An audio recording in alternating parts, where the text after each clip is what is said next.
Well, welcome back to Brashenomics. When you talk about reasons people live in the Pacific Northwest, you don't always hear for the rain.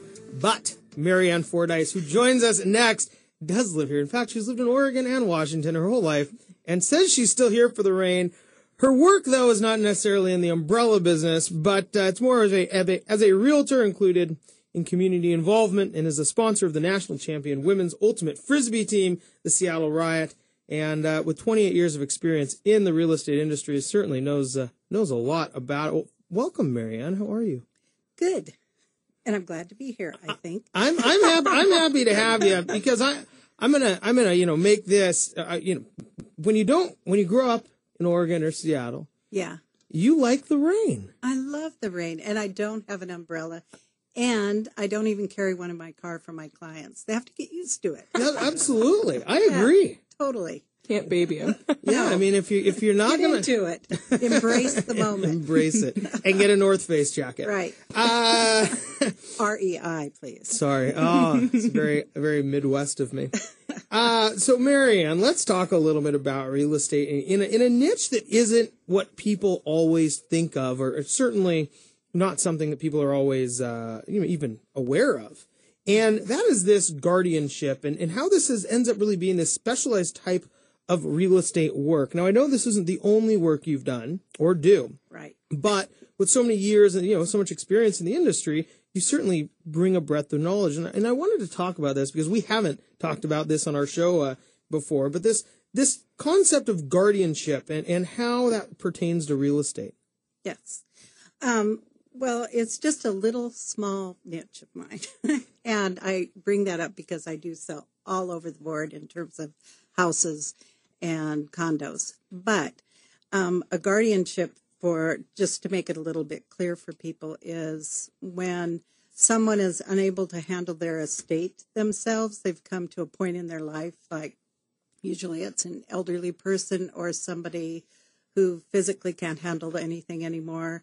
And they'll seek out a guardian, or it's someone who has been assigned by the courts. And typically the ones that I'm most involved with are court ones. So okay. And so a court will assign a guardian to protect someone who is unable to protect themselves in some way? Yeah. Oftentimes what happens is Heather had mentioned that she had a neighbor maybe or someone in the area that she noticed their situation was, their house was deteriorating. And that's usually a first sign. And the neighbors start getting concerned and somebody calls the police saying, what can we do?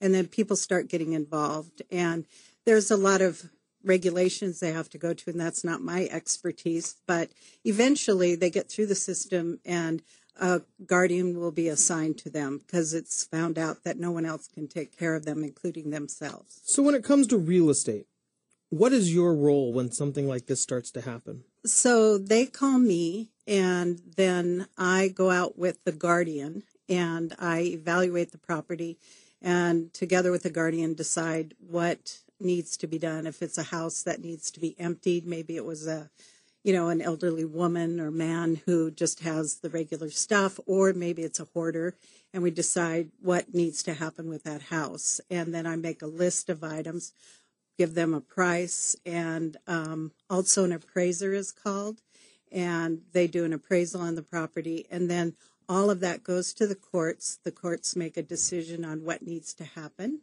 and they come back to me, and then I list the property and sell the property and work with the attorneys in the court to get it completed. And so, it must mean that you're pretty well trusted in the community if the guardians and the courts are having you go in and do this. I mean, that's an testament to your work. Well, I hope so. I think so.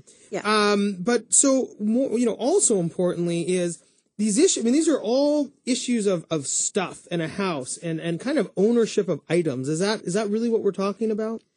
I'm not sure. It's not so much. I mean, it's not. These are not like the health issues. Maybe that you from a real estate standpoint. Obviously, you're not working with healthcare. No. But you're talking about real estate. You're talking about having the house appraised. You had also mentioned that there may be hoarders or somebody who has a lot of stuff. So It's almost all of their property in some ways that you're helping with. Right, and it depends on the situation, and the guardian guides me in terms of what the situation is. Like sometimes if it's just an elderly person who maybe is in a group home or something and living, and it's pretty much a normal sale except for the court situation. But if it's a hoarder, it's a whole different thing, because then a hoarder is a mental health issue. I typically don't work directly with the hoarder, but I work with the guardian. And usually the houses are anywhere from like an animal hoarder to... An animal hoarder? Yeah, somebody. What does that mean? It means like maybe they have... Again, I'm not an expert in hoarders. Sorry, I know, but when you hear animal hoarder, you have to ask. But it's somebody who is obsessed with cats, for instance, and they may have a whole household. I'm aware of somebody who has she is a professional, and she actually isn't in this town, so I'll talk about her as an example. But she lives in a house of like 60 cats, and her house got so overtaken by the cats, eventually she moved into her mother's home, which was after her mother passed away, and it was next door to her. Now she has that house is all filled with cats. That's a hoarder. The second house? So both houses? The first house. Okay. The second one is limited to like 10 cats. It's a complicated, obsessive compulsive kind of disorder that is hard to treat. But it depends on what their obsession is and what they hoard. But an animal hoarder is one. Another one may hoard newspapers, as I've seen, empty water bottles. I mean, it can be anything. So no, regardless of, a hoarder or anybody else who just needs help selling their home, you kind of do this. You're going to look at the value of the house, and you're going to start basically making sure that this house, kind of get it ready for market in some ways. Right. And if it's a house that, usually when it's a guardianship house, it typically will have a lot more problems to it, to the point where it's just a tear down, or to a point where I have a group of people who I use to go in and they just, first of all, clean it out. First of all, get rid of vermin like rats or anything like that. And then we have them clean it out, and they clean everything out. And the guardian will work with people to sell personal items, because anything that is of a value, the person they're a guardian for, they can use that money. And so it's a process. And eventually, once we get it all cleaned out, we see if there's plumbing and wiring. And it's just like a typical sale in that you get as much fixed up as you can. But many people under guardianships don't have a lot of money, so a lot of things aren't done. So they're usually as-is houses. Marianne Fordyce joins us, managing broker with the Fordyce team in Windermere Real Estate, talking about what's going on in the world of real estate, and a small piece of this, which happens to be people who are needing of guardianships and what happens to their real estate. What's the process like when you went from a real estate standpoint? Is the guardian now essentially selling the house for, to create this pool of money? Yes, that's exactly their goal. The more, and when they go through the whole process, you find out how much they owe on a mortgage, for instance, or how much they owe their creditors, and how much they're going to come out with will make a determination. The guardians make a determination on the best way to handle those people. And those guardians are saints. They work really hard to make sure those people are taken care of. It seems as if and the attorneys do too. Yeah, attorneys are always working. They are. They're good. A lot of good ones. That is true. So Marianne, when you see this going on, is this a pretty, when people are out looking at houses, we talk to a lot of people who are, a lot of our listeners are people who are interested in real estate, because it's a real estate and finance show. Yeah, I found that out. Are a lot of people in this position? When people are out looking at houses, is this a decent sized percentage of houses that are for sale, or is this a very small piece of what's going on out there? It's a small piece. It's not, it's much more common than people realize, but and I think with baby boomers, I think it's going to become more and more common, especially now that a lot of people have lost a lot of money in the last 5 years, 4 years, 5 years.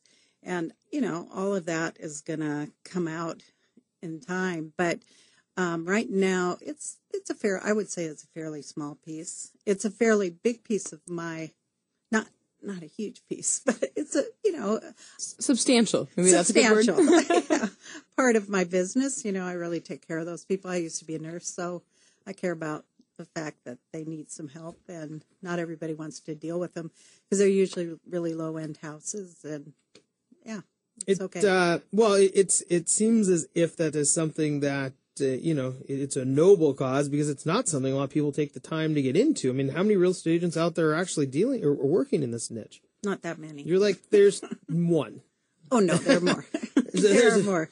There are more. Yeah. So do you see you see more of these coming out? I mean, you think that people are just from a trending standpoint, you think that this could become a bigger trend? I think so. With baby boomers and people really finding themselves underwater with a lot of stuff, reverse mortgages, and, it's like a lot of things took people by surprise over the last 4 years, 5 years. And I think, yeah. But how many people will, in terms of hoarders, I don't know about that. But sure. In terms of guardianships, probably, I would imagine the baby boomers are coming up, and I think that, I do think so. Interesting. Well, certainly good information. Thank you so much, Mary Ann Fordyce, managing broker with Windermere Real Estate. And I know that's a small part of your business. How do you see just the real estate market in general right now? What's your perception of it? Well, I've been doing this a lot of years, so I've seen the ups and downs of a number of times. But I think that it's been really hot since from January till now, and it continues to be really strong. But if you look at statistics in Seattle for real estate between mid-January and June, it is always crazy. Even in low markets, it gets crazier at that time, and there are more sales. So we'll see what happens next year. Yeah. But I expect it to be strong. I read an article yesterday about Brooklyn's number 1 and Seattle's number 2. In sales. Oh, cool. Yeah, and the activity that's going on in real estate. So I feel good about it. Yeah, my office is doing great, and yeah. Great. Well, thanks so much for joining us. When we come back, you may want to buy a house, and maybe there's not enough baby boomers who need guardianship to sell all the houses people want. I don't know. But Ryan Leopold's going to join us. We're going to talk a little bit about the misconception of how much money people think they need to buy a home in today's market. We'll be right back after this break.